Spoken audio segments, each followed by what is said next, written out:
তুমি সেই না যে আমার ছেলেকে ডিস্টার্ব করো? বা ভারী মিষ্টি মেয়ে তো তুমি। তা কি নাম তোমার? বাড়ি কোথায়? মহিলার এরূপ আচরণে তিনজনই থতমত খেলো। হিয়া আবার তার ছেলেকে কবে ডিস্টার্ব করলো? এই মহিলার কি মাথা খারাপ হলো নাকি? আজব।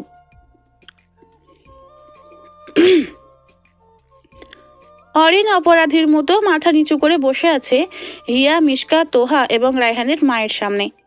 হিয়া আর মিশকা গালে হাত দিয়ে মুখ গোমরা করে বসে আছে।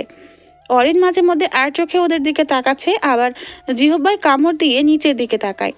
ধরা সে ভালোভাবেই খেয়েছে মিশকা আর হিয়ার কাছে। শেষে কিনা রায়হানের মাই তার এতদিনের সত্যি ফাঁস করে দিল। এই অরিন, এভাবে মাথা নিচু করে বসে আছো কেন? তোহা বলল। তোহার কথাই অরিন মাথা উঁচু করতেই মিশকা বলে ওঠে, তলে তলে তুমি এত রেলগাড়ি চালাইলা বান্ধবী, অথচ আমরা টেরই পেলাম না। আজ যদি আন্টি আর তোহা আপু না থাকতো, তোমার এই রহস্য তো জানতেই পারতাম না। তলে তলে টেম্পু থুক্কো, রেলগাড়ি কই চালাইলাম? ওই বজ্জারটা তো আমায় দুই চোখে সহ্যই করতে পারে না। এত কিছু করলাম, পটলই না। আমার দেবরকে পটানোতে ইজি নয় রোমানি। তবে নাও চিন্তা, আমি আর আমার শাশুড়ি আম্মা আছি তোমার পাশে। তোহার কথাই হিয়া, মিশকা আর অরিন অবাক চোখে তাকালো। রায়হানের মা হেসে অরিনের পাশে এসে বসে। তারপর অরিনের থুতনি ধরে মুচকি হেসে বলে, তুমি জানো মা, তোমাকে আমার কত পছন্দ হয়েছে। তুমি খুব চঞ্চল, সাথে খুব স্ট্রিট, যা আমার বেশ ভালো লাগে। তোহা যদিও ততটা চঞ্চল ছিল না, তবে সে স্ট্রিট ছিল বেশ। এখন আমার ছেলেকে তোমার হাতে তুলে দিলাম, যেভাবে যা করার করো। কোনো কিছু প্রয়োজন হলে আমি আর তোহা আছি। অরিন মুচকি হাসলো। আরো কিছুক্ষণ আড্ডা দিয়ে যে যার বাসার দিকে রওনা হলো। যেতে যেতে হিয়া বলল, অরিন, তোহা আপু আর তোর ওই কিডন্যাপারের মা তো দেখছি বেশ ভালো। আমার চয়েস দেখতে হবে। তবে জানো, আমি সত্যি এক্সপেক্ট করিনি এই আপুটা ওনার ভাবি হবে, আর উনি ওনার মা। আর কত মিরাক্কেল হবে আমার সাথে। দেখতে থাক, সে যাই হোক, তোর হিরোকে দেখিস কিন্তু। হ্যাঁ, তোরে দেখাবো, আর তুই নজর দিবি, তাই তো? অরিন না? কিছুটা রেগে বলে মিশকা। সরি সরি, আমি তো মজা করছিলাম। দেখিস দেখিস তবে দুলাভাইয়ের নজরে। অরিনের কথায় মিশকা মুখ বাঁকা করে বাইরের দিকে তাকালো। মিশকার কাণ্ডে হিয়া আর অরিন হেসে দেয়। হাসি থামিয়ে হিয়া বলে, তবে জানিস, প্রথমে আমি বেশ ভয়ই পেয়ে গেছিলাম। আমি তো তোমার ভাইকে ছাড়া কখনো কাউকে জ্বালাইনি, সেখানে উনি কোন ঝামেলা পাকাতে এসেছিল। ভাগ্যিস সময় মতোই আপুটা এসে তোর কথা বললো, নয়তো ভয়ে তো আমি তখনই হার্ট অ্যাটাক করে বসতাম। উফ বাবা। কিন্তু ধরা তো তোমাদের হাতে খেলামই। একটা লম্বা শ্বাস ফেলে বলল অরিন। বাসায় এসে অরিন মিশকা দেখে সারাফ রাগে মোহিনীর সাথে চেঁচামেচি করছে। অরিন অবাক হয়ে বলল, কিরে ভাইয়া, তুই মায়ের সাথে চেঁচামেচি করছিস কেন? অরিনের কণ্ঠ শুনতেই মোহিনী আর সারাফ দরজার দিকে তাকালো। সারাফ এক প্রকার ছুটে এসে অরিনের উপর থেকে নিচ অব্দি দেখে উত্তেজিত কণ্ঠে বলে, বোন, তুই ঠিক আছিস তো? তোকে কেউ কিছু করেনি তো? আর কোথায় গিয়েছিলিস তুই? হ্যাঁ, ফোন কেন ধরলি না? শেষের কথাগুলো কিছুটা রেগে বলে সারাফ। সারাফের ধমক খেয়ে অরিন কাপা পায়ে বলে, ভাবির সাথে শপিংয়ে গেছিলাম, আর ফোন বাসাতেই ভুলে ফেলে গিয়েছিলাম। শপিং? কমন সেন্স নাই তোর? ফোনটা কি বাসায় রেখে দেওয়ার জন্য কিনে দিয়েছিলাম? কতবার ফোন করেছি, সেই খেয়াল আছে তোর? জানিস কত টেনশন হয়েছিল আবার? চেঁচিয়ে বলল সারাফ। সারাফের চেঁচামেচিতে অরিনের চোখে পানি টলমল করছে। কখনো তার ভাই এভাবে উঁচু গলায় কথা বলেনি, আর আজ অরিন কান্না থামাতে পারলো না, কেঁদে দিল। মিশকা অরিনকে ধরে তার কান্না থামানোর চেষ্টা করছে। মোহিনীও এগিয়ে আসলো। অরিনের কান্না দেখে সারাফের রাগ উড়ে গেল। সারাফ রাগ কন্ট্রোল করে মিশকা এবং তার মায়ের থেকে অরিনকে নিয়ে অরিনের রুমে চলে গেল। অরিন কেঁদে কেঁদে শুধু পা চালিয়ে গেল, কিন্তু একটা কথাও বলল না সারাফের সাথে। সারাফ অরিনকে বিছানায় বসিয়ে দিয়ে অরিনের পায়ের সামনে বসে কান ধরে বসলো। অরিন অন্যদিকে ফিরে কাঁদছে। সারাফ ইনোসেন্ট ফেস করে আস্তে আস্তে বলে, সরি বোন, ভুল করে তোকে বকা দিয়েছি। এভাবে কাঁদিস না বোন, প্লিজ। এই দেখ কান ধরেছি, তাও প্লিজ কাঁদিস না। তখন তিশানের জন্য ওয়েট কি বললা? তিশান? তিশান আসলো কোথা থেকে এখানে? কান্না থামিয়ে কিছুটা অবাক হয়ে বলল অরিন। রাস্তায় দেখা হয়েছিল, তোর নামে এমন উল্টোপাল্টা বলতেছে, এমনকি কুপ্রস্তাবও দিয়েছে তোকে। তারপর কি আর আমি এক ঘুষি লাগাই নাক বরাবর, সে ঘুষি খেয়ে হাসতে হাসতে বলে এই ঘুষির বদলা নেবে সে, আর তোকেও ছাড়বে না, তাই যেন তোকে চোখে চোখে রাখি। এমন তুই বল, এতে আমার মেজাজ বিগড়ে যাবে না? বাসায় এসে তোকে না পেয়ে আমি ভয় পেয়ে গেছিলাম, এই ভেবে তিশান তোর ক্ষতি করেনি তো? সারাফের কথায় অরিন নির্বাক হয়ে তার দিকে তাকিয়ে আছে। কিছুক্ষণের মাঝে অরিন ঘৃণায় ছি করে উঠল। এই ছেলে এত অসভ্য! এরে ওই দিন আমি উত্তম মধ্যম দিয়েছিলাম, তাও এই হারামজাদায় শোধরায়নি। উত্তম মাধ্যম মানে? অরিন চোখ মুছে সবটা খুলে বলে নিজের ভাইকে। সারাফ চুপ করে শুধু শুনলো। কিছুক্ষণ ভাবনা চিন্তা করে বলল, বাসা থেকে একা বের হবি না, আমার অথবা বাবাকে সাথে নিয়ে বের হবি। এই তিশান সুবিধার নয়, ও যখন একবার বলেছে যেহেতু তোকে সহজে ছাড় দিবে না, সাবধানে থাকিস বোন।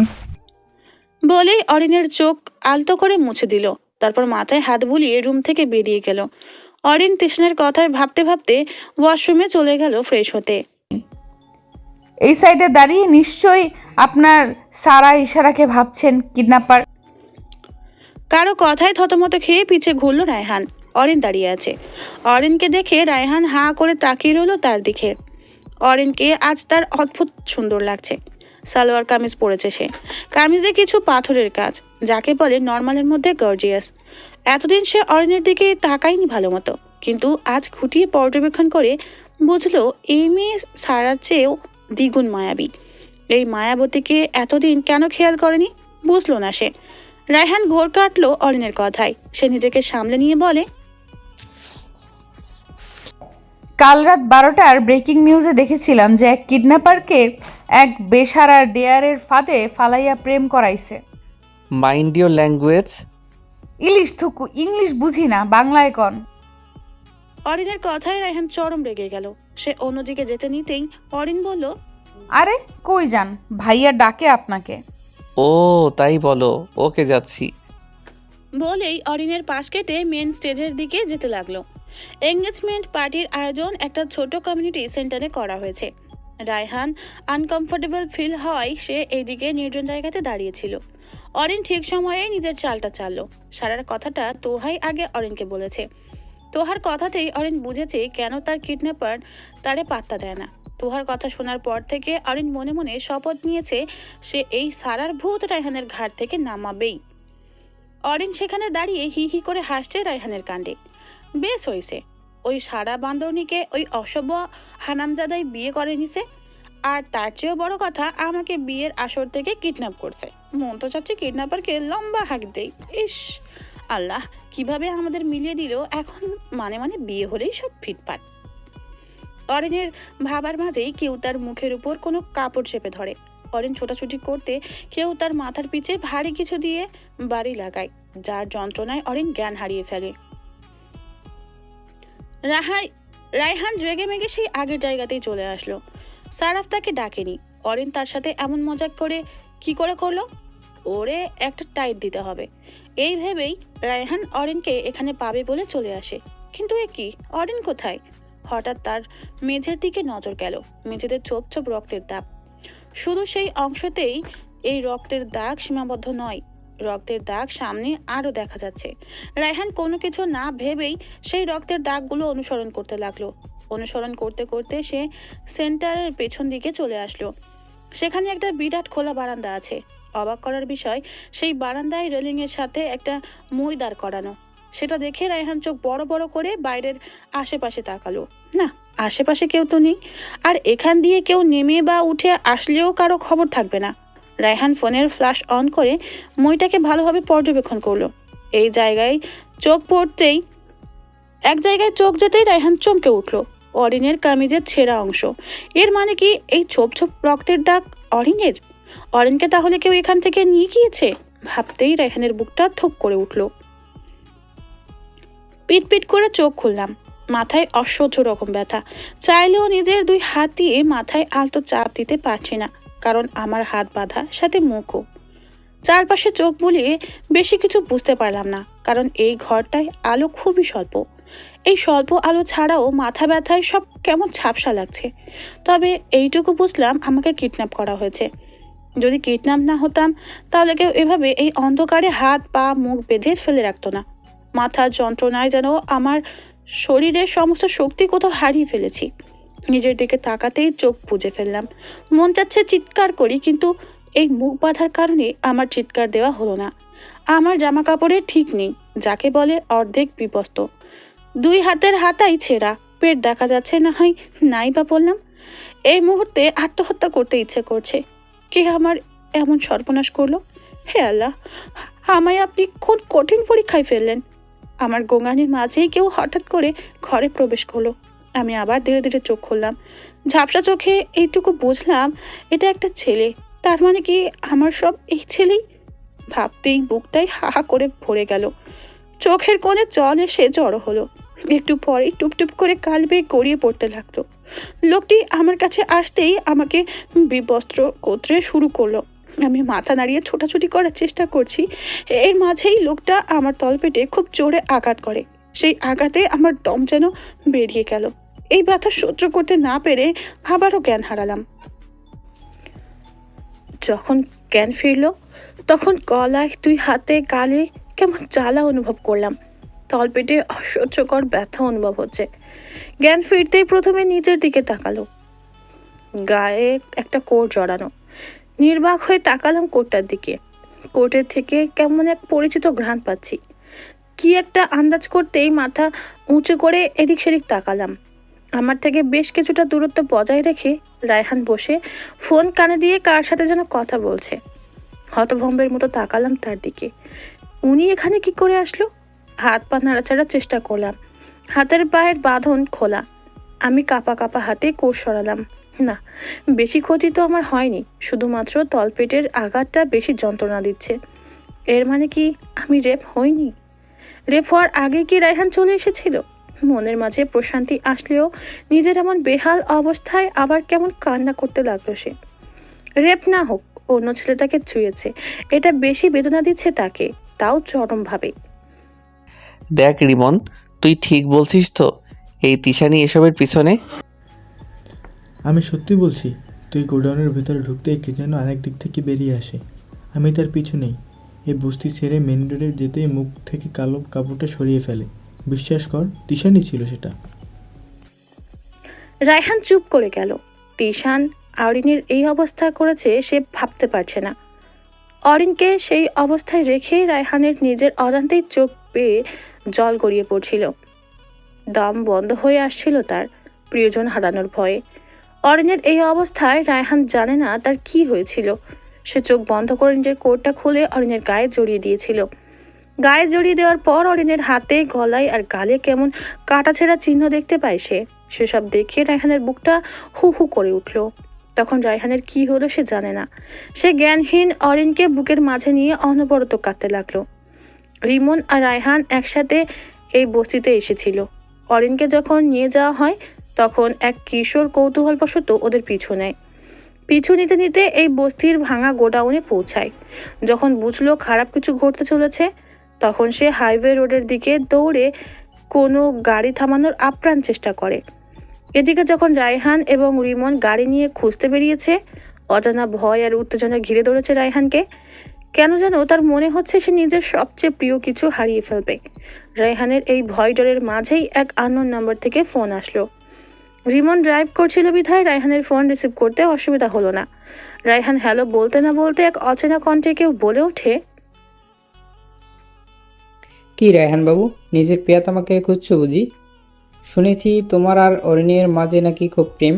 আজ আমি না হয় তোমার প্রেমিকাকে সর্বনাশ করে দিব, বলো। শোরে বাচ্চা, কে তুই? অরিনের কোনো ক্ষতি করবি না তুই। তোর সাহস কি করে হয়? ওহ কাম অন মিস্টার রায়হান, যাই হোক বাদ দাও। আচ্ছা, তোমার প্রিয়তমার শরীরে যদি একটা কলঙ্কের দাগ লাগে তাহলে কেমন হয় বলো তো? ভালো লাগবে? বলে আবার হেসে উঠল। সে হাসতে হাসতেই রায়হানকে কিছু বলার সুযোগ না দিয়ে কল কেটে দিল। রায়হান যেন আরও চিন্তায় পড়ে গেল। রিমন সবটা জিজ্ঞেস করতেই রায়হান সবটা খুলে বলল। লোকটার কথায় রায়হানের গা শিউরে শিউরে উঠছে। তার চোখ মুখ দেখে স্পষ্ট বোঝা যাচ্ছে সে কতটা ভীত। তখনই তারা রাস্তার পাশে এক ছেলেকে দেখতে পেল। রায়হান রিমনকে বলতেই রিমন গাড়ি থামিয়ে ফেলে। হঠাৎ কারো গোঙানির শব্দে রায়হান ভাগনা থেকে বাস্তবে ফিরে আসলো। রায়হান মুখ উঁচু করে অরিনের দিকে তাকালো। অরিনের জ্ঞান ফিরেছে, তবে সে পেট ধরে কেমন কাতরাচ্ছে। রায়হান দ্রুত অরিনের কাছে এসে বসলো। অরিনের মাথা নিজের কোলে রেখে চুলে হাত ঢুকিয়ে নরম সুরে বলে, কি হয়েছে অরিন? কোথাও কষ্ট হচ্ছে? পেটে ব্যথা করছে? আমাকে এই অন্ধকার থেকে নিয়ে চলুন, অসহ্য যন্ত্রণা হচ্ছে আমার। অরিন অতি কষ্টে শুধু একটা কথাই বলল। অরিনের কথাতেই বোঝা যাচ্ছে তার কতটা যন্ত্রণা লাগছে। রায়হানের চোখের কোণা আবারও জলে ভিজে গেল। আজ কেন জানি না রায়হান অনেকটা আবেগী হয়ে গিয়েছে। রায়হান অতি দ্রুত রিমনকে ফোন করে আসতে বলল। রায়হান অরিনকে নিয়ে বের হতে পারত, তবে রায়হান গোডাউনে ঢোকার পরপরই কে যেন বাহির থেকে দরজাটা আটকে দেয়। তাই রিমন ছাড়া এখন আর কোনো উপায় নেই। রায়হান প্রস্তুত হলো অরিনকে কোলে নেওয়ার জন্য। এখন শুধু রিমনের আসার পালা। প্রায় 10 মিনিট লাগলো রিমনের আসতে। এই 10 মিনিটে অরিনের গোঙানি ক্রমশ বেড়ে গিয়েছে। রায়হান তৎক্ষণাৎ অরিনকে কোলে নিয়ে সেখান থেকে বেরিয়ে আসলো। রিমন টু শব্দও করলো না অরিনের বিষয়ে। সে চুপচাপ সামনের দিকে তাকিয়ে রায়হানকে গাইড করছে। প্রায় 5 মিনিট লাগলো ওদের মেন রোডে পৌঁছাতে। এইটুকু সময়ে অরিন অতি কষ্টে চুপ থেকেছে, কারণ তার গোঙানির আওয়াজে আশেপাশের মানুষজন নিজ বাড়ির দরজা খুলে বাইরে আসতে পারে। আর যদি ওদের এই অবস্থা দেখে তাহলে 3 জনই সমস্যায় পড়বে, যা অরিন সেই মুহূর্তে চায়নি। তাই কষ্ট করে হলেও ঠোঁট কামড়ে কোনো রকমে সহ্য করে গেছে। এদিকে রায়হান ঘাম ঝরে যাচ্ছে অরিনের চিন্তায়। গাড়ির কাছে পৌঁছাতেই রায়হান অরিনকে নিয়ে পিছনের সিটে বসলো। অরিন তলপেটের ব্যথায় বসতে না পেরে সোজা হয়ে শুয়ে পড়ে। তার মাথাটা এখন রায়হানের কোলে। রায়হান অতি যত্নে অরিনের মাথায় হাত বুলিয়ে দিচ্ছে আর বারংবার তাকে সুস্থ হবার আশ্বাস দিয়ে যাচ্ছে। রিমন ড্রাইভিং সিটে বসে রায়হানকে জিজ্ঞেস করলো, এখন আমরা কই যাব? Just shut up, your sorry, my phone. Rimon সম্মতি জানিয়ে গাড়ি স্টার্ট দিল। এত বিপদের মাঝেও অরিনের কেন জানি না রায়হানের হাতের স্পর্শ ভালো লাগছে। তার মাথায় হাত বুলিয়ে দেওয়ায় যেন তলপেটের ব্যথাটা তার অনুভব করতে পারল না। হুট করে তার সেই বীভৎস ঘটনা চোখের সামনে ভাসতেই গলা শুকিয়ে আসলো তার। প্রায় 7-8 মিনিটে তারা হসপিটালে চলে এলো। অরিনের একটা ওড়না ছিল, সেটা সে মুখে ভালোভাবে পেঁচিয়ে নিল আর রায়হানের কোটটাও ভালোভাবে গায়ে জড়িয়ে নেয়। রায়হান গাড়ি থেকে নেমে আবারও অরিনকে কোলে তুলে নেয়। রিমন আগেই ভিতরে চলে গিয়েছে তার পরিচিত ডক্টরের সাথে কথা বলতে। রাত প্রায় 1টারও বেশি বাজছে, তাই হসপিটালে মানুষের আনাগোনা খুবই কম। রিমনের নির্দেশ মতো অরিনকে নিয়ে রায়হান উপরের 2 তলায় চলে গেল। অরিনকে চেক আপ করে ডাক্তার নিরুপমা বেরিয়ে আসলো। নিরুপমা সম্পর্কে রিমনের ফুফি হয়, তাই বেশি একটা ঝামেলা পোহাতে হয়নি তাদের। ডক্টর নিরুপমা গলায় স্টেথোস্কোপ ঝুলিয়ে রেখে রুম থেকে বের হতে হতেই রিমন এবং রায়হানকে উদ্দেশ্য করে বলে, ব্যাপারটা আমার সিরিয়াস না, শুধু এইটুকুই, তার মাথায় ভারী কিছু দিয়ে আঘাত করা হয়েছিল, যার ফলে তার স্বল্প রক্ত বের হয়েছিল। আর তলপেটেও জোরে আঘাত করা হয়, যা সে সহ্য করতে পারেনি। আর সবচেয়ে বড় কথা, আঘাতটা থাইরয়েডেতে গিয়ে লেগেছে, তাই এমন হয়েছে। তবে চিন্তার কোনো কারণ নেই, কয়েকটা মেডিসিন 2-1 দিন নিয়মিত খেলে সব ঠিক হয়ে যাবে। ডক্টরের কথার মাঝেই রায়হান ভারী গলায় বলে ওঠে, ফুপি, মানে রেপটেপ কি কিছু? না, নিশ্চিন্তে থাকো, আমি চেক করেছি, তেমন কিছু হয়নি। রায়হানকে বলতে না দিয়ে ডক্টর নিরুপমা বলে। ডক্টর নিরুপমার কথায় রায়হান এবং রিমন দুজনেই স্বস্তির নিঃশ্বাস ফেলল। এই এক ভয় দুজনেরই মনে নাড়া দিচ্ছে, তবে রায়হানকে এটা বেশ কুড়ে খাচ্ছিল। ডক্টর নিরুপমা আবারও বলে, এখন অরিন ঘুমাচ্ছে, সকালের দিকে ওকে রিলিজ করে নিয়ে যেও। আর তোমরা এখানে থাকো, কোনো কিছু দরকার হলে নার্স বা কেয়ারটেকার দিয়ে ডেকে দিও। আচ্ছা ফুপি, তবে অরিনের কি জামা কাপড়ের ব্যবস্থা হয়েছে? হ্যাঁ, তা হয়েছে, ওকে চেঞ্জও করে দেওয়া হয়েছে। এখন এখন না হয় আসি আমি। বলেই ডক্টর নিরুপমা উত্তরের অপেক্ষা না করে চলে গেল। রায়হান এবং রিমন দুজনই ভেতরে প্রবেশ করলো। অরিন কি ইনোসেন্ট হয়ে ঘুমিয়ে আছে। তার ঠোঁটের কোণে কেমন লালচে দাগ, আর হাতে গলায় কাটা ছিঁড়ার দাগ। রায়হান অরিনের পাশে গিয়ে একটা টুলে বসে চুপচাপ তাকিয়ে রয়। রিমন কিছুটা দূরের একটা সোফায় বসে পড়ে। রায়হান অরিনের দিকে পলকহীনভাবে তাকিয়ে ভাবছে অরিনের জ্বালানোগুলো। এই মেয়েটা কখনো চুপ থাকে না, সবসময় ফাজলামি দুষ্টমির মাঝে মত্ত রাখতো তাকে। আর আজ সেই হাসি খুশি মেয়েটা কেমন নিশ্চুপ হয়ে গেছে। তার মুখের উজ্জ্বল হাসিটা যেন কোথাও উধাও হয়ে গেছে। তার চেহারার মলিন ভাবটা কেন যেন মেনে নিতে পারছে না সে। রায়হান প্রায় অনেকক্ষণ ধরে নিষ্পলক হয়ে অরিনের দিকে তাকিয়ে ভাবনায় মগ্ন আছে। রিমন ঘুমে ঢুলছিল। রায়হানের কথায় তার ঘুম উড়ে গেল। সে নিজের কানকে বিশ্বাস করতে পারছে না। Just shut up, your sorry. বিশ্বাস করতে পারছে না। উড়ে গেল। সে নিজের কানকে বিশ্বাস করতে পারছে না। রিমন, সকালে রিলিজ দেওয়ার পর আমরা সোজা কাজী অফিসে যাব। মানে কেন? অরিনকে বিয়ে করব। হোয়াট? মাথা ঠিক আছে তো? অরিনকে তুই বিয়ে করবি?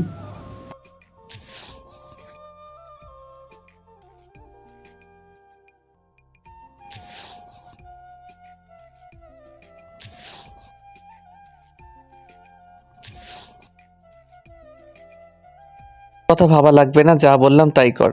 যদিও বা সকাল সকাল কাজী পাওয়া যাবে না, তবুও তুই ব্যবস্থা কর। যেখান থেকে পারিস কাজীর খোঁজ কর। বিয়ে হবে তবে কাজী অফিসে না, এই কেবিনেই। ভাবি সহ যত বন্ধু বান্ধবদের সাক্ষী করতে চাস করতে পারিস, তবে বিয়ে কাল সকালেই হবে। রিমন কিছুক্ষণ হাঁ করে থাকলো। প্রায় অনেকক্ষণ নিজের বুঝতে সময় লাগলো তার। শেষে রাজি হয়ে রিমন কেবিন থেকে বেরিয়ে পড়লো। তার যা করার এখন থেকেই করতে হবে। রাত প্রায় 1টায় তিশান বাড়ি ফিরে। ভেবেছিল বাড়ি ফিরেই তার মাকে এক ধোলাই দিবে। যখনই অরিনের তলপেটে সে আঘাত করেছিল তখনই তার মায়ের কল। ফোনের রিংটোন তিশানের মেজাজ বিগড়ে গেল। তিশান চোখ থেকে কাপড়টা খুলে অন্যদিকে ফোন নিয়ে চলে গেল। যেখানে মৃদু মৃদু আলো ছিল সেখানে গিয়ে নিজের সিমটা খুলে নতুন সিমটা লাগিয়ে রাখলো, যেটা দিয়ে কিছুক্ষণ আগে রায়হানকে ফোন দিয়েছিল সে। সিম খুলে ফোনের কভারের ভিতর রেখে আবার সে অরিনের কাছে আসলো। হ্যাঁ, তিশানই অরিনকে কিডন্যাপ করেছিল। তিশান অরিনের দিকে তাকালো না, অন্যদিকে ফিরে বলল, দুঃখিত, অরিন আমায় ক্ষমা করেনি। ও রায়হানকে ফাঁসানোর জন্যই তোমার সাথে এসব হয়েছে। আর তোমার সেদিনের করা অপমান আর আজকে তোমার ভাইয়ের দেওয়া ঘুষিতে আমি নিজেকে সামলে রাখতে পারলাম না। তবে তোমার এই হাল দেখলে যে কেউ বুঝবে নিবে তুমি টেপ হয়েছ। আর সকলেই তো হবে আসল খেলা। পুরো কথাটা বলে তিশান একটা পৈশাচিক হাসি দিল। এই পুরো সময়টাতে তিশান একবারও অরিনের দিকে তাকায়নি। এই নগ্ন অবস্থায় তার মাঝে ক্ষোভ থাকলেও এমন অমানবিক কাজ কখনোই সে করতে পারবে না। করতে হয়তো পারতো যদি সে অবিবাহিত থাকতো, কিন্তু সে এখন বিবাহিত, আর কিছুদিন পর বাবাও হতে চলেছে। তার মতে এইটুকুই যথেষ্ট। তিশান গোডাউনের পেছনের দরজা দিয়ে বেরিয়ে গেল। আর তখনই রায়হানকে সামনের দরজা দিয়ে গোডাউনে প্রবেশ করতে দেখল তিশান। তিশানের মাথায় আর এক শয়তানি বুদ্ধি নাড়া দিল। সে সামনের দরজা বাইরে দিয়ে লাগিয়ে দেয় যাতে করে সবাই বুঝে নেয় রায়হান অরিনকে রেপ করেছে। কিন্তু তিশান এক জায়গাতে এসেই ভুল করে ফেলেছে। রিমন যে রায়হানের সাথে এসেছে তা তিশান জানতো না। বাইরে দিয়ে খট করে লাগিয়ে তিশান হাইওয়ের দিকে হাঁটা ধরলো। আর তখনই রিমন দূর থেকে ল্যাম্পপোস্টের আলোয় তিশানকে দেখে ফেলে এবং পিছুও নেয়। তিশান বাসায় এসে সব এলোমেলো দেখলো। আর আজ তার ডুপ্লিকেট চাবি দিয়ে দরজাও খুলতে হয়নি, দরজা ভেজানো ছিল।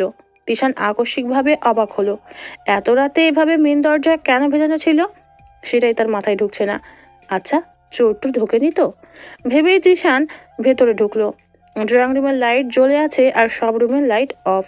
কোনো টু শব্দ অবধি নেই। তিশান আরও অবাক হলো, কেউ কি তাহলে বাড়িতে নেই? কিন্তু এই রাত করেই বা সবাই কই যাবে? আর তার চেয়ে বড় ব্যাপার, সারা কই? সারা তো এই অবস্থায় বাসা থেকে বের হবে না। পুরো ফ্ল্যাট তিশান তন্ন তন্ন করে সবাইকে খুঁজলো, কিন্তু কাউকে পেল না। ঘরে জিনিসপত্র সব স্বাভাবিক, তিশান চটজলদি লিভিং রুমে এসে নিজের ফোনে নতুন সিমটা খুলে নিজের পুরনো সিমটা আবার লাগালো। ফোন অন করতেই দেখলো 32টা মিসড কল তার মায়ের ফোন থেকে। অজানা আশঙ্কায় তিশানের বুকটা ধক করে উঠল। জলদি করে ডায়াল করলো তার মায়ের নাম্বার এবং ফোন দিল। ফোন তাড়াতাড়ি রিসিভ করলো তিশানের মা। হ্যালো মা, কই তোমরা? আর সারা কোথায়? সারার কি হয়েছে মা? বাবা তাড়াতাড়ি আয় সিটি হসপিটালে। এর বেশি বলতে পারলো না তিশানের মা। সে অনবরত কেঁদেই চলেছে। একবারও জিজ্ঞেস করলো না তিশান এতক্ষণ কোথায় ছিল। তিশানকে আর কিছু বলার সুযোগ না দিয়ে মা কল কেটে দেয়। তিশান সেখানেই মূর্তির মতো দাঁড়িয়ে রইল। হসপিটাল কেন যাবে? আর সারা? সারা কোথায়? আচ্ছা, সারার কিছু হয়নি তো? শুনেছি প্রেগনেন্সির সময় মায়ের যে কোনো সময় যে কোনো সমস্যা হতে পারে। সারার কিছু হয়নি তো? তিশানের যেন গলা শুকিয়ে আসলো। সে তৎক্ষণাৎ হসপিটালের উদ্দেশ্যে রওনা হলো। অরিনের সব যেন কেমন স্বপ্নের মতো লাগছে। ঘুম ভাঙতেই সে রায়হানকে শেরওয়ানি পরিহিত অবস্থায় দেখেছে। অরিন পুরো ভ্যাপাচাকা খেয়ে যায় তার এমন রূপ দেখে। রায়হান যাত্রার সাথে কথা বলতে ব্যস্ত। রায়হান ছাড়াও এখানে অনেকেই আছে, কিন্তু অরিন এইটা বুঝতে পারছে তার কেবিনের সবাই কোন উপলক্ষে জড়সড় হয়েছে। ডান পাশে কাত হয়ে মাথা ঘোরাতেই দেখলো হিয়া, মিশকা আর তার মা মোহিনী একসাথে দাঁড়িয়ে কী সব আলাপ আলোচনা করছে। কিছুটা দূরে দাঁড়িয়ে মাহান আর সারা হেসে হেসে কথা বলছে। মাইজ তার দাদুর কোলে চুপটি করে আছে। রায়হানের বাবা অরিনের বাবার সাথে কথা বলছে। অরিন হাঁ করে দেখছে। সবাই যে যার মতো ব্যস্ত, আর এদিকে যে একজন পেশেন্ট আহাম্মকের মতো সবার কাণ্ড দেখছে তা কারোরই খেয়াল নেই। অরিনকে প্রথমে রায়হান দেখতে পেতেই অরিনের দিকে এগিয়ে আসলো।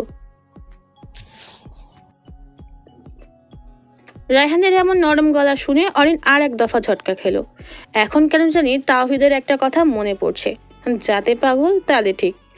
বর্তমানে রায়হানের আচরণে তার এমনই মনে হচ্ছে। যেই ছেলে তাকে ঝাড়ির উপর রাখতো তার এমন রূপ। হজম হচ্ছে না বিষয়টা। একে একে সবাই অরিনের সাথে ভাব বিনিময় করছে, কিন্তু কেউই গত রাত নিয়ে কোনো রকম প্রশ্ন করলো না।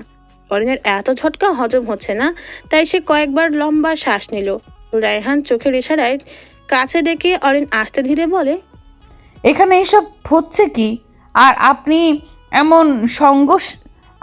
এমন সংসেজে ঘুরছেন কেন? আপনার মাথায় কি ঘুরছে বলুন তো? Just shut up, your sorry, my food. আমাকে বিয়ের কথাটা মাথায় কি ঘুরছে বলুন?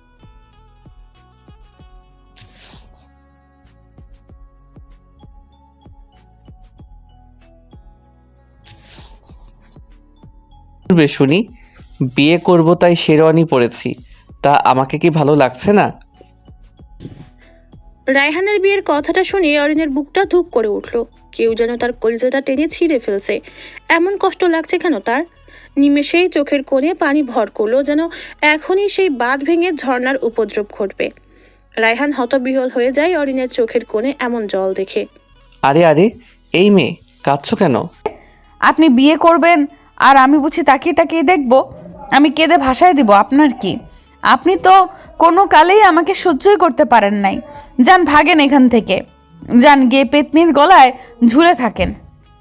আমি অভিশাপ দিলাম, ওই পেতনি আপনারে দিনে 200 বার ঘাট থেকে নামিয়ে আপনারে ধুলানি দিবে।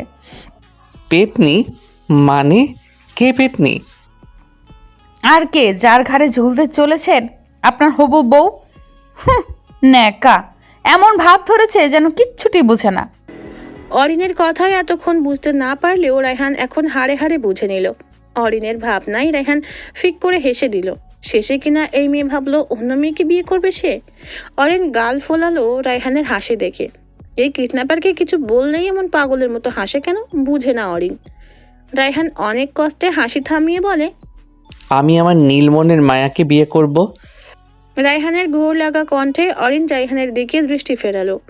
অবাক হলো তার এই নাম শুনে। একবার মজার ছলে রায়হানকে বলেছিল এই নাম, কিন্তু রায়হান সেটাই ধরে ডাকবে জানতো না। মানে? অবাক হয়েই জিজ্ঞেস করলো অরিন। মানেটা কি বোঝো না? কে আপনার নীলমনের মায়া সারা? আরে না, দাঁড়াও, আমার নীলমনের মায়াকে নিয়ে বিস্তারিত বলছি। একদম না। আপনার ওই নীলমনের মায়া নিয়ে কাহিনী শুনতে গেলে আমার গা জ্বলে। আমি না হয় তোমার জ্বালানি আরও বাড়াই দিব। বেশি বকবক না করে চুপচাপ শুনো। বলেই রায়হান থামলো। সবাই ওদের খুনসুটি দেখছে, কিন্তু এবার কেউ আর কাবাব মে হাড্ডি হতে না চেয়ে একে একে কেবিন থেকে বেরিয়ে গেল। অরিনও কিছু বলল না। তার মনে একটা চিন্তা, এই কিডন্যাপারের জ্বালা মার্কা কথা হজম করতে পারবে কিনা। খুনসুটির মাঝে অরিন গত রাতে বীভৎস ঘটনা ভুলে গেল। একটা মেয়ে ছিল যাকে ভুলবশত কিডন্যাপ করে ফেলি। সেই থেকে মেয়েটা আমার নিকনেম কিডন্যাপার রাখলো এবং এই এক নাম ডেকে ডেকে আমার মাথা খেয়ে ফেলতো। তার এমন জ্বালানি সহ্য করাটা আমার অভ্যাসে পরিণত হলো। শুধু অভ্যাস না, এটাকে বদভ্যাসও বলা যায়। তার এই জ্বালানোতে আমি আমার প্রথম ভালোবাসার প্রতি আগ্রহ অনেকটাই হারিয়ে ফেললাম। বলা চলে এই চঞ্চল মেয়েটার কাছে আমার সেই প্রথম ভালোবাসাকে অতি নগণ্য মনে হতো। তাই তার জন্য জমানো অনুভূতিগুলোতে মরীচিকা ধরে যায়। সেই মেয়েটাকে ইদানিং খুব মিস করতাম। যখন মেয়েটা কিডন্যাপ হয়ে যায় মনে হচ্ছিল মূল্যবান কিছু হারিয়ে ফেলেছি। বলেই রায়হান থামলো।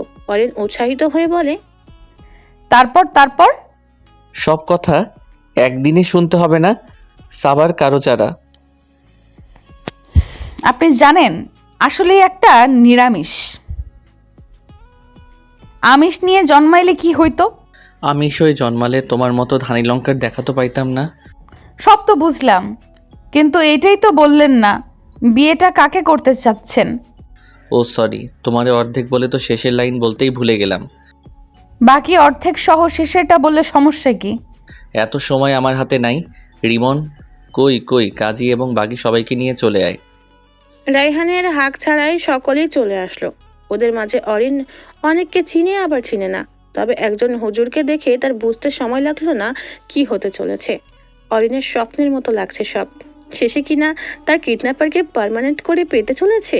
ওহ আল্লাহ, তুমি কই? সুস্থ হলে পাক্কা 2 রাকাত নফল নামাজ পড়মু। তিশান হসপিটালে গিয়ে দেখলো সারার আম্মু সারার বাবার সাথে কেঁদে কেঁদে কথা বলছে, আর সারার বাবা তাকে সান্ত্বনা দেওয়ার চেষ্টা করে যাচ্ছে। আরেকটা বেঞ্চিতে তিশানের মা মূর্তির মতো বসে আছে। তাদের এই অবস্থা দেখে তিশানের বুকটা মোচড় দিয়ে উঠল। তার বুঝতে বাকি রইল না সারার কিছু একটা হয়েছে। তিশান কাঁপা কাঁপা পায়ে তার মায়ের দিকে এগিয়ে গেল। তিশানের মা তিশানের দিকে নজর যেতেই গম্ভীর দৃষ্টিতে তিশানের দিকে তাকালো। তিশান তার মায়ের পাশে বসে কাঁপা গলায় বলে ওঠে, সারা কি হয়েছে মা?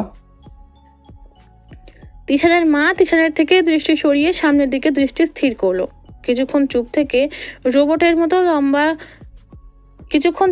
রোবটের মতো বলা শুরু করলো, সন্ধ্যার সময় সারা নিজের বাসা থেকে আমাদের বাসায় আসতে একাই রওনা দেয়।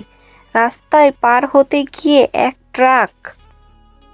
বলে হাউমাউ করে কেঁদে উঠলো তিশানের মা। তিশানের পায়ের নিচ থেকে যেন মাটি সরে গেল। সে উঠে দাঁড়াতে নিতেই তার মাথা কেমন চক্কর দিয়ে উঠে, যার ফলে সে দুম করে ফ্লোরে পড়ে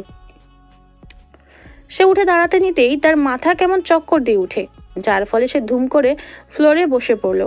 নিজেকে একদম সামলাতে পারছে না সে। সারার বাবা তিশানের বাবা এগিয়ে আসলো তিশানের দিকে। তিশানের কেমন যেন সব ঝাপসা ঝাপসা লাগছে। পাজরে এক ভয়ঙ্কর হারানোর ভয় ক্ষতবিক্ষত করে দিচ্ছে। তিশান নিজের কষ্ট কমাতে জোরে জোরে নিঃশ্বাস ফেলছে, কিন্তু বারংবার বিফল হচ্ছে। তিশানের মা এগিয়ে এসে কান্নামাখা কণ্ঠে বলে, তিশান, এভাবে ভেঙে পড়িস না বাবা। আমার সন্তান মা, আমার বাচ্চাটার কিছু হয়নি তো? আর সারা, ও কেমন আছে? তিশানের মায়ের মুখটা আবার আধারে ঢেকে গেল। এতে তিশান আরো উত্তেজিত হয়ে উঠল। তিশানের মা উত্তর না দেওয়ায় তিশান নিজের বাবাকে পাগলের মতো জিজ্ঞেস করছে, তাদের কিছু হয়নি তো? শান্ত হ বাবা, তারপর বলবো। আমি শান্তই আছি বাবা, তুমি বলো। অ্যাক্সিডেন্টে সারা গুরুতর আহত হয়েছে, বিশেষ করে মাথায়, আর ঘটনাস্থলেই বাচ্চাটা। আর বলতে পারলো না তিশানের বাবা। তিশান একদম চুপ হয়ে অন্যমনস্ক হয়ে গেল। তিশানের বাবা কিছুক্ষণ চুপ থেকে বলে, ডাক্তার বলেছে সারা আর কখনো মা হতে পারবে না। সারা এখন লাইফ সাপোর্টে আছে, জানি না সে কবে আমাদের মধ্যে সুস্থ হয়ে ফিরবে। তিশানের বাবা চোখ মুছতে মুছতে কথাগুলো বলল। তিশান কিছু বলল না, একদম চুপ হয়ে গেল। কিছুক্ষণ পর তার একটা ফোন কল আসলো। তিশান অন্যমনস্ক হয়ে রিসিভ করলো, কিছু বললো না। ওপাশ থেকে কেউ বলে উঠলো, এর কিছুক্ষণ আগে বস্তির লোকেরা সেই গোডাউনে গেছিল, কিন্তু কোনো মেয়ে ছেলেকে সেখানে পায়নি। তিশান রাগে ক্ষোভে দুঃখে ফোনটা দেয়ালের দিকে শরীরের সমস্ত শক্তি দিয়ে ছুঁড়ে মারলো। ফোনটা সাথে সাথে কয়েক ভাগ হয়ে গেল। তিশান এক আত্মচিৎকার দিয়ে, যে চিৎকারে চারপাশে চলাফেরা করা ডক্টর, রোগী এবং রোগীদের আত্মীয়দের বুক কেঁপে উঠল। তিশানের পরিবারেরও এর ব্যতিক্রম হয়নি। তিশান 2 হাত দিয়ে নিজের মাথার চুলগুলো শক্ত করে চেপে ধরে হাউমাউ করে কাঁদতে লাগলো। আল্লাহ, আমার পাপের জন্য তুমি আমার পরিবারকে এই কষ্টে ফেললা। আমার বাচ্চাটাকে তুমি নিয়ে নিলা, সাথে সারার এই অবস্থা করলে। কি ক্ষতি করেছিল তারা? সব তো করেছিলাম আমি। হ্যাঁ, আমি। আমার জন্য আমার সব শেষ হয়ে গেল।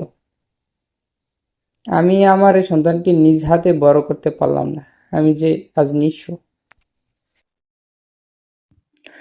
বলে আরো কাঁদতে লাগলো। তিশানের পাগলামিতে তার বাবা এক ডক্টরের সাথে যোগাযোগ করলো। সে তিশানকে টেনে টুনে এক কেবিনে নিয়ে গিয়ে ঘুমের ইঞ্জেকশন পুশ করলো। ধীরে ধীরে তিশান ঘুমে ঢলে পড়লো। কথায় আছে, পাপ তার বাপকেও ছাড়ে না। হয়তো খুব জলদি অথবা দেরিতে মানুষ তার পাপের ফল ভোগ করে। তিশান যেন অতি জলদি নিজের পাপের ফল পেল। নিজের কুকীর্তিতে আজ সে নিজের সন্তানকে হারালো, সারাও লাইফ সাপোর্টে। অবশেষে অরিন এবং রায়হান বিয়ে নামক পবিত্র বন্ধনে আবদ্ধ হলো। সব রীতি শেষ হতেই রায়হান বাকিদের নিয়ে বাইরে পেরিয়ে গেল। অরিন নিজের হাতে চিমটি দিতে চাইলেও কিন্তু তার শরীরে যা ব্যথা ছিল এতে তার আর ঘোর মনে হলো না সবটা। অরিনকে তার মা অতি যত্নে খাইয়ে দিল। অদরে হিয়া আর মিশকা চুপচাপ বসে আছে। মিশকা কিছুক্ষণ পর পর কেমন ব্লাশিং হচ্ছে, এটা হিয়ার চোখ এড়ালো না। তাই সে কিছু খুঁচিয়ে মিশকাকে জিজ্ঞেস করলো, কি ব্যাপার ননদিনী, মনে রং লেগেছে নাকি? মিশকা বাস্তবে ফিরে এসে লজ্জামাখা মুখ করে বলে, ওই এক ডক্টরের উপর ক্রাশ খাইলাম আর কি। মিশকার কথা হিয়া ফিক করে হেসে দিল। দুজনের হাসাহাসি দেখে অরিন উঠে বসতে বসতে বলল, কি দুইজন কি নিয়ে এত হাসাহাসি করছো? তোকে বলবো কেন, খুব তো বিয়ে করে ফেললি, এখন আসছস আমাদের গ্রুপে মিলিত হতে। আরে বোন, বুঝলাম তো, তোর আগে আমার বিয়ে হয়েছে বলে জ্বলে পুড়ে যাচ্ছিস। তা বেব, ঠান্ডা পানি আনবো? শয়তানি মাইয়া, অসুস্থ হয়ে বেডে পইরা আসোস, তবুও তোর কথা ঝাল কমলো না। এই জন্মে কমবে না তা শুনলাম। ওই রিমন ভাইয়ার সাথে নাকি আজকে ধাক্কা খেয়েছিস? মিশকার গাল দুটো জ্বলে উঠল। পরে নিজেকে সামলে রাগী কণ্ঠে বলে ওঠে, ভুলেও ওই ফয়রার নাম আমার সামনে নিবি না। ওই ফয়রা ঝগড়া করে করে আমার অর্ধেক কাইফ শেষ করে ফেললো। মা গো, আমাদের এলাকার ছেলে প্রায় ভার্সিটির সামনে দাঁড়িয়ে থাকতো, সেই থেকে পরিচয়ের সাথে ঝগড়াঝাটি তো আছেই। বা বোন, তুই তো আমার থেকেও ফাস্ট। কিডন্যাপারের সাথে আমার প্রায় 5 মাসের পরিচয়, আর তুই তো মনে হয় আরো আগে থেকেই চিনিস রিমন ভাইকে। মিশকা কিছু বলল না। সে সকলের সামনে বিরক্তি দেখালেও রিমনকে সে পছন্দ করে এটা রিমন ছাড়া কেউ জানে না। রিমন মিশকার ভাবভঙ্গির মাধ্যমেই বুঝেছে, কিন্তু কখনো প্রকাশ করেনি। কিন্তু মিশকা শিওর না আদৌ রিমন তাকে পছন্দ করে কিনা। অরেন প্রসঙ্গ বদলে হিয়াকে ভ্রু কুচকে জিজ্ঞেস করলো, আচ্ছা ভাবি, তোমরা এই বিয়ে বিষয়ে আর আমার ব্যাপারে জানলে কি করে? Good question. শোনো, গতকাল তুমি যখন নিখোঁজ হলে, সেই রায়হান তার ভাই মাহানকে বলে বেরিয়েছিল। মাহান ভাই রাত 12টা অবধি সকলকে এটাই ভরসা দিয়ে গেছে যে অরিন রায়হানের সাথেই আছে। এই কথায় তোমার ভাই শান্ত থাকলেও পরে আর শান্ত হতে পারলো না। যত সময় অতিবাহিত হতে শুরু করলো, সকলেই দুশ্চিন্তায় পড়ে যায়। রায়হান এবং তোমাকে অজস্রবার ফোন করেছে সবাই, কিন্তু কেউ তোমাদের খোঁজ পায়নি। এইভাবে সবার নির্ঘুম রাত কাটলো চিন্তায়। শেষ রাতে সাফার রায়হানের ফোনে ট্র্যাক করতেই রায়হানকে পেল। রায়হান তৎক্ষণাৎ সবটা খুলে বলল তোমার ভাইয়ের কাছে। তোমার সাথে ঘটা সবটা তোমার পরিবার জানতো। সারাপ তো সবটা শুনে মূর্তির মতো হয়ে যায়। শেষে রায়হান তোমার ভাইয়ের কাছে তোমার সাথে বিয়ের প্রস্তাব রাখে। এই প্রস্তাবে কীভাবে যেন তোমার ভাই রাজি হয়ে গেল, কিন্তু তোমার বাবা রাজি হননি। তোমার বাবা একটাই কথা বলেছে, তোমার এই ঘটনার কথা রায়হানের পরিবারের জানাতে, কারণ সে চায়নি এসব গোপন রাখুক। তার মতে এখন সব গোপন রাখলে কিছুদিন পর তারা এসব জানলে হয়তো বা ভাববে আমরা তাদের ঠকিয়েছি।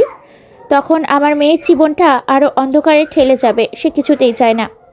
শেষে উপায় না পেয়ে রায়হান নিজের পরিবারকে সবটা জানিয়ে তোমাকে বিয়ে করবে বলল, কিন্তু তারাও আমত করেনি। তারা উল্টো আরও তোমার উপর ছায়া হয়ে দাঁড়িয়েছে। সবটা শুনে অরিনের চোখে জল জমা হলো। রায়হানের পরিবার এত ভালো কেন সে বুঝে উঠছে না। হিয়া অরিনের কাছে অরিনের চোখের জল মুছে দিয়ে বলে, আরে পাগলি মেয়ে, কাঁদছো কেন? আমরা তো সবাই তোমার পাশে আছি, তাই না? অরিন দাঁত দিয়ে ঠোঁট কান্না চেপে মাথা নাড়ালো। আমি আমার বাসায় যাব। না, আমার বাসায় যাবা। এখন তুমি বিবাহিত, তাই তুমি তোমার স্বামী মানে আমার বাসাতেই থাকবা। বিয়ে করে দুনিয়া উল্টায় ফেলছে। আর এটা কোনো বিয়ে হলো? কেমন নিরামিষ একটা বিয়ে ছিল, একদম আপনার মতো। নিরামিষ বিয়েই ভালো। বিয়েতে এত হই হুল্লোড় করে না মানুষ। তোমার মতো করে তো একদমই না। একবার একলা ছেড়েছি, আর সম্ভব না আমার পক্ষে। এখন যা বলছি শুনো, নয়তো তোমার ভাইয়ের বিয়া খাওয়ার তেল জন্মের মতো ছুটাই দিব। থ্রেট দিচ্ছেন? হ্যাঁ দিচ্ছি। এখন আমার কথা মতো আসবা, নাকি এই এতগুলো মানুষের মাঝে কোলে তুলে নিব? ওই, আপনি এমন কেন? সারাক্ষণ শুধু বকাবকি করেন। আচ্ছা, তাওহিদদা কই? ও, সে তো কালকেই চলে গেছে। ও তো এখনও এসবের কিছু জানে না। বলা যায় আমিই জানাই নাই। কেন জানাবেন না আমার প্রাণ প্রিয় বলদ ভাইটারে? তোমার বকর বকর থামাবা? কিছুটা ধমক দিয়ে উঠল রায়হান।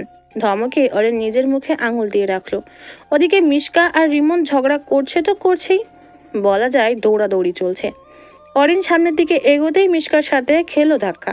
মিশকা অরিনের হাত শক্ত করে ধরে অরিনের পিছে চলে যাওয়ায় অরিন আর পারল না। অরিন রেগে মেগে বলে, হাসপাতাল কি অলিম্পিকের জায়গা? এভাবে দৌড়াচ্ছিস কেন? অরিন দেখ, ওই রিমন বেটা আমারে মারতে আসছে। মিশকার কথায় রায়হান আর অরিন সামনের দিকে নজর দিল। রিমনকে দেখে রায়হান বলল, মিশকা, তুমি অরিনকে নিয়ে গাড়ির দিকে সাবধানে যাও, আমি রিমনকে সামলাচ্ছি। ও থ্যাঙ্কস জিজু। ওই থামেন, হিরোগিরি দেখাতে আসেন? আমাকে আপনি নিয়ে যাবেন সেইখানে?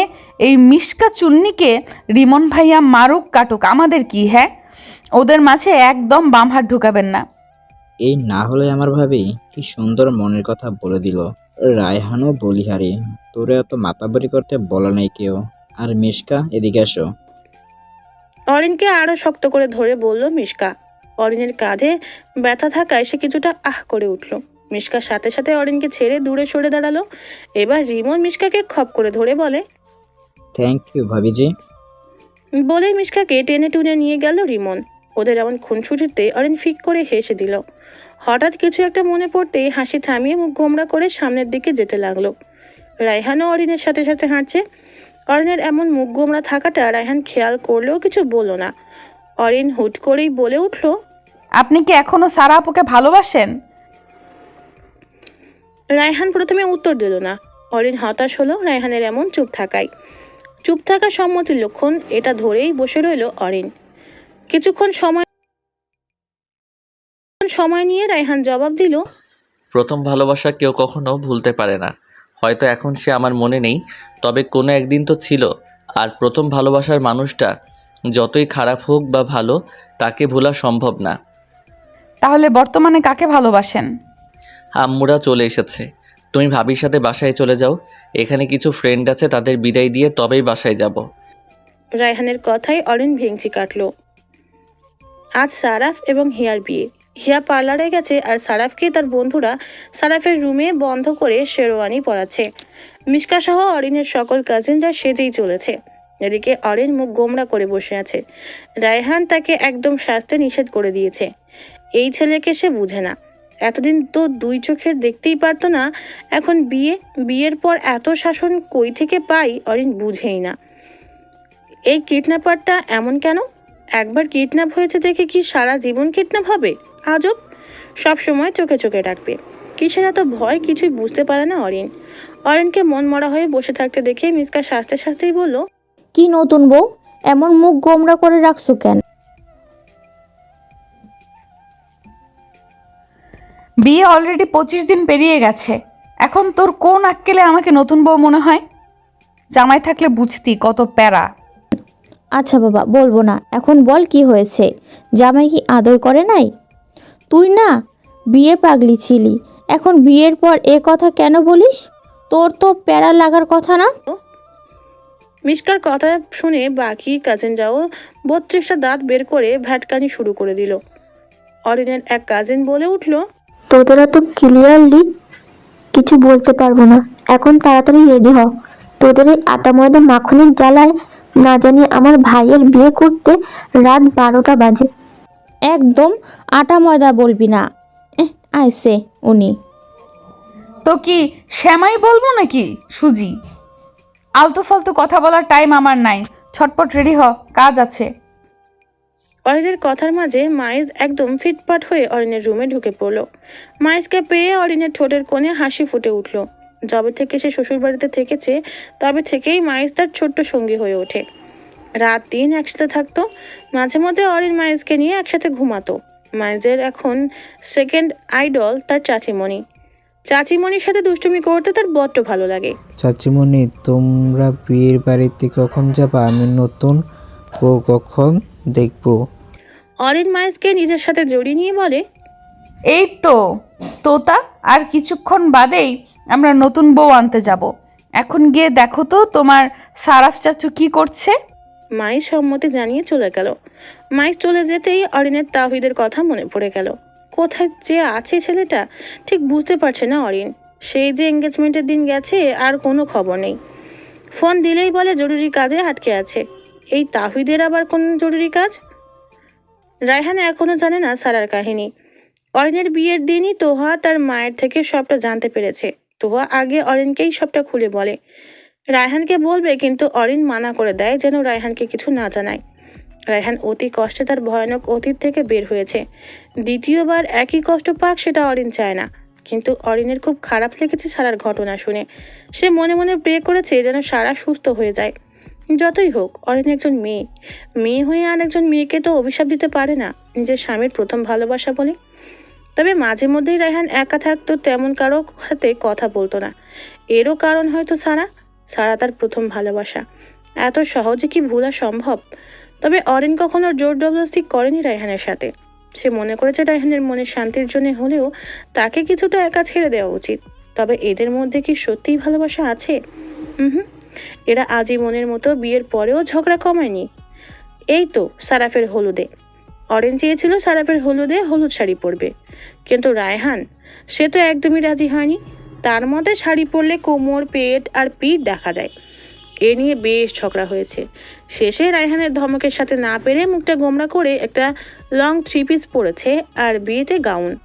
অরিন জানে না সারা জীবনে কিডন্যাপারের সাথে সংসার করবে কি করে।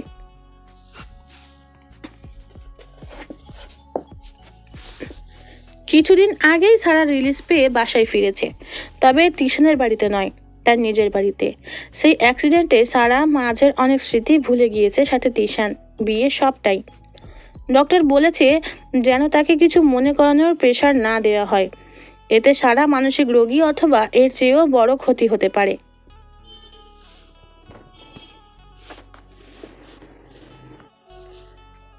তবুও সারার বাবা মা কিছুটা চেষ্টা করতে চেয়েছিল মনে করাতে, কিন্তু তিশান তা হতে দেয়নি।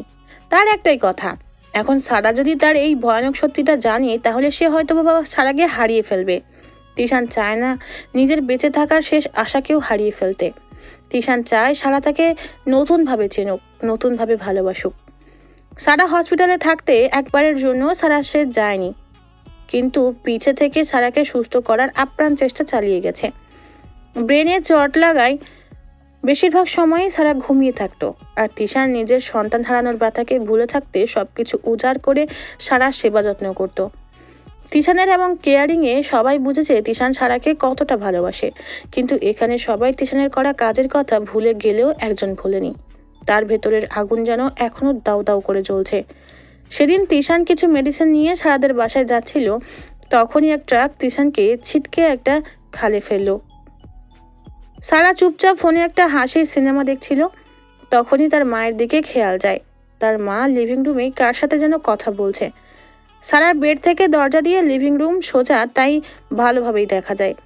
সারার মা কথা বলতে বলতে হঠাৎ ধপ করে সোফায় বসে পড়ল।